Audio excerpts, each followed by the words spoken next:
Japan ने मुसलमानों को दफनाने की अनुमति नहीं दी। बोले अगर दफनाना है तो अपने देश में जाकर मरे हुए लोगों को दफनाओ। जापान में तो सिर्फ जलाया जाएगा, हमारे देश में जमीन की कमी है। जी हाँ दोस्तों, जापान की संसद में मुसलमानों के लिए दिल हजारी वाली खबर आज आ गई है। दरअसल मुस्लिम धर्म के अंदर जब व्यक्ति मर जाता है तो उसे दफनाने की प्रथा है, लेकिन जापान के अंदर जमीन की कमी होने के कारण अब जापान की सरकार ने कब्रिस्तान बनाने के लिए अनुमति देने वाली जो याचिका है उसको खारिज कर दिया है।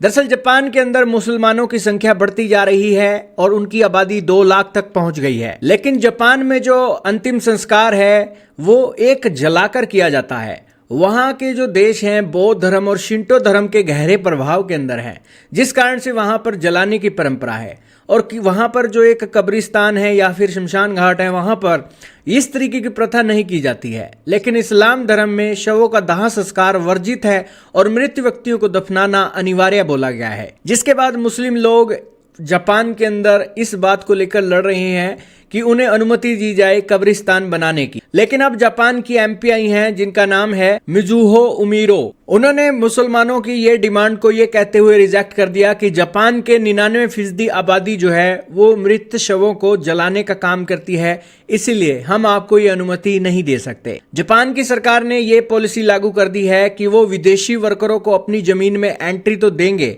लेकिन जापान के नियम कानून मुसलमानों के लिए बदले नहीं जाएंगे। आज के समय में जापान में केवल 10 से 13 प्रमुख कब्रिस्तान हैं जो मुसलमानों के लिए दफनाने की सुविधा प्रदान करते हैं। इनमें से कुछ में केवल कुछ दर्जन या 100 लोगों को ही दफनाया गया है, क्योंकि अधिकांश जापानी कब्रिस्तान केवल दाह संस्कार की अनुमति देते हैं। क्योंकि दोस्तों एक मुसलमान के लिए उसका धर्म खतरे में पड़ जाता है, उसकी आने वाला जो सोच है जन्नत है वो खतरे में पड़ सकती है, और दोबारा पृथ्वी पर जन्म लेना पड़ गया तो दोस्तों उसकी धार्मिक मान्यताएं सारी अस्त व्यस्त हो जाती हैं। इसलिए मुसलमान जापान के अंदर इन दिनों धर्म संकट के अंदर फंस गए हैं।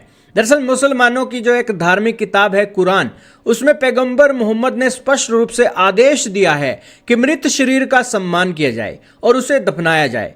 इस्लाम में मानव शरीर को आदरणीय माना गया है और कहा गया है कि भगवान ने इसकी एक सृजन किया है और इसको लेकर इसके प्रति सम्मानजनक व्यवहार करना चाहिए। शरीर को जलाना या किसी अन्य तरीके से नष्ट करना अनुचित माना गया है। इस्लामी मान्यता के अनुसार अल्लाह ने पहले इंसान को बनाया, मिट्टी से बनाया, इसलिए मृत्यु के बाद शरीर को वापस मिट्टी में ही मिला देना चाहिए ताकि यह जीवन चक्र पूरा करने में एक मदद मिले।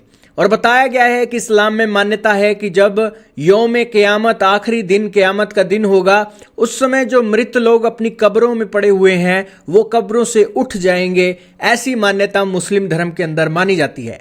जिस तरीके से दोस्तों भारत के अंदर कहा जाता है कि मूर्तियों में भगवान बसते हैं, वैसे ही मुसलमानों के अंदर माना जाता है कि कब्रों से लोग जिंदा हो उठेंगे। खैर, हर एक धर्म की अपनी रीति रिवाज हैं और उस हिसाब से दुनिया अपने हिसाब से, अपनी सेटिस्फेक्शन के हिसाब से चल रही है। लेकिन जापान ने कहा कि मुसलमानों, हम आपकी धार्मिक भावना का सम्मान करते हैं, लेकिन जापान इतना बड़ा नहीं है कि वहां पर मुस्लिम लोगों की कब्रगाह बनाई जा सके। इसीलिए या तो अपने मुस्लिम लोगों को आप अपने देश में जहां से आपका जन्म हुआ, वहां से आप विदेशी जमीन से यहां आए हो, तो कृपया करके अपने देश के अंदर उन लोगों को दफनाइए। यहां पर आप दफनाने की प्रक्रिया नहीं हो पाएगी। अब दोस्तों जापान ने कहा है कि उनके लिए नियम कानून जरूरी हैं और वो इसकी अनुमति नहीं दे सकते। आपका क्या मानना है दोस्तों, कमेंट सेक्शन में जरूर बताइएगा।